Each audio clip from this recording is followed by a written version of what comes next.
में पासा पलट गया है और एक बार फिर से सरकार बदल गई है। बिहार में सरकार बदलते ही राजद सुप्रीमो लालू यादव और उनके परिवार पर बड़ी कार्रवाई शुरू हो गई है। पहले लालू प्रसाद यादव, बाद में उनके बेटे तेजस्वी यादव। पिछले 2 दिनों में ईडी ने इन दोनों नेताओं से लंबी पूछताछ की है।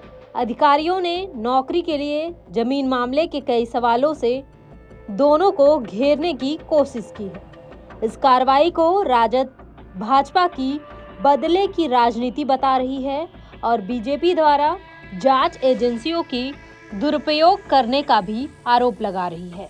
नीतीश कुमार महागठबंधन से निकलकर एक बार फिर पुराने साथी भाजपा के साथ चले गए हैं, जिसके बाद से ही लालू यादव और उनके परिवार के खिलाफ कार्रवाई तेज हो गई है।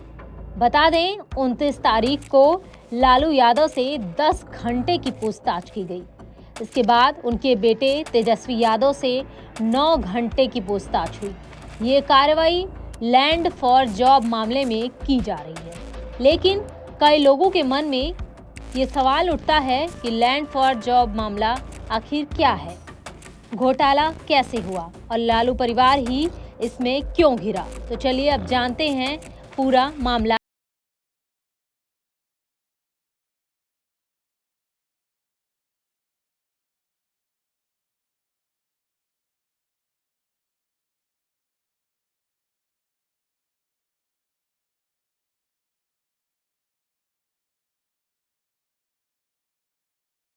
2004 से 2009 के दौरान लालू प्रसाद यादव यूपीए सरकार में रेल मंत्री थे। लालू के कार्यकाल के दौरान उन पर जमीन के बदले रेलवे में नौकरी देने का आरोप लगा है। यही पूरा मामला है जिसको लेकर बिहार में बवाल जारी है और लालू यादव व उनके परिवार से पूछताछ हो रही है। सीबीआई के अनुसार लालू ने मध्य प्रदेश के जबलपुर स्थित पश्चिम मध्य क्षेत्र में की गई रेलवे की ग्रुप डी भर्तियों में भ्रष्टाचार किया है। अभ्यर्थियों से जमीन लेकर नौकरियां दी गई थी। इस मामले में सीबीआई ने 18 मई 2022 को मामला दर्ज किया था और जुलाई में लालू प्रसाद के ओएसडी भोला प्रसाद को गिरफ्तार किया था। वह इस मामले में 10 अक्टूबर 2023 को जांच एजेंसी ने आरोप पत्र दायर कर 16 लोगों को आरोपी बनाया, जिसके बाद अदालत ने लालू परिवार समेत 14 आरोपियों को अदालत में पेश होने के लिए कहा। सीबीआई ने जांच के दौरान आरोप लगाया है कि साल 2007 में एक निजी कंपनी के नाम पर 10.83 लाख रुपए में जमीन खरीदा गया था और इस जमीन को सीबीआई ने जब्त कर ली है। वहीं जांच एजेंसी को इस दौरान एक हार्ड डिस्क भी मिली थी, जिसमें नियुक्ति पाने वाले उम्मीदवारों की सूची थी। इसके बाद इस घोटाले में ईडी की एंट्री हुई। ईडी के चार्जशीट के अनुसार रेलवे नौकरी के बदले लालू यादव ने अपने परिजनों के नाम पर 7 जगहों पर रिश्वत के तौर पर जमीन ली है। कई अभ्यर्थियों के आवेदन के 3 दिन के अंदर ही नौकरी दे दी गई। इन अभ्यर्थियों को जबलपुर, मुंबई, छत्तीसगढ़ और जयपुर आदि जगहों पर रेलवे में नौकरी मिली थी। सीबीआई के अनुसार लालू यादव ने मंत्री रहते हुए जिन लोगों को नौकरी दी, उनसे रिश्वत में जमीन ले ली।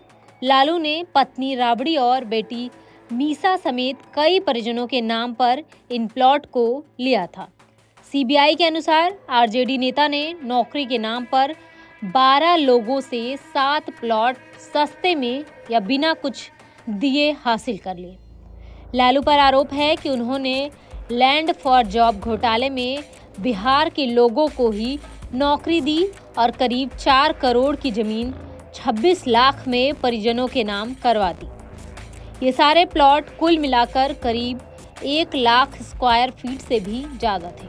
सीबीआई ने 3 जुलाई 2023 को दायर दूसरे आरोप पत्र में लालू प्रसाद यादव, उनकी पत्नी राबड़ी देवी, बेटे व बिहार के उस समय के उप मुख्यमंत्री तेजस्वी यादव, लालू की बेटियां मीसा भारती और हेमा यादव, पश्चिम मध्य रेलवे के तत्कालीन जीएम, डब्ल्यूसीआर के 2 सीपीओ सहित 17 लोगों को आरोपी बनाया था। ये ऐसा पहला आरोप पत्र है जिसमें तेजस्वी का नाम भी जोड़ा गया था। वहीं ईडी के आरोपों के मुताबिक लालू प्रसाद की पत्नी राबड़ी देवी की गौशाला के एक पूर्व कर्मचारी ने रेलवे में नौकरी के एक उम्मीदवार व्यक्ति से संपत्ति हासिल की और बाद में इसे बिहार के पूर्व मुख्यमंत्री राबड़ी देवी की बेटी हेमा यादव को हस्तांतरित कर दिया, जिसमें वे सब दायरे में आ गए। वहीं इसके साथ ही ईडी ने यह भी कहा कि कंपनियां एके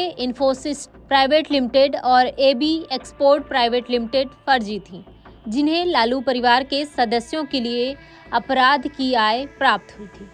ईडी ने यह भी कहा कि उक्त कंपनियों में प्रमुख लोगों द्वारा अंचल संपत्तियां अर्जित की गई थी, फिर नाम मात्र राशि के लिए शेयर लालू यादव के परिवार के सदस्यों को हस्तांतरित कर दिए। अमित कत्याल नाम का शख्स लालू प्रसाद यादव और उनके परिवार के लिए इन कंपनियों का प्रबंधन करता था। ये है रेलवे में नौकरी के लिए जमीन के घोटाले की कहानी। लेकिन क्या सच में यहाँ बीजेपी प्रतिशोध की राजनीति कर रही है? जांच एजेंसियों का क्या सच में दुरुपयोग हो रहा है या लालू प्रसाद का परिवार सच में इस घोटाले में शामिल है? इसका जवाब तो आने वाले वक्त में पता चलेगा। बहरहाल इस मामले में जांच जारी है।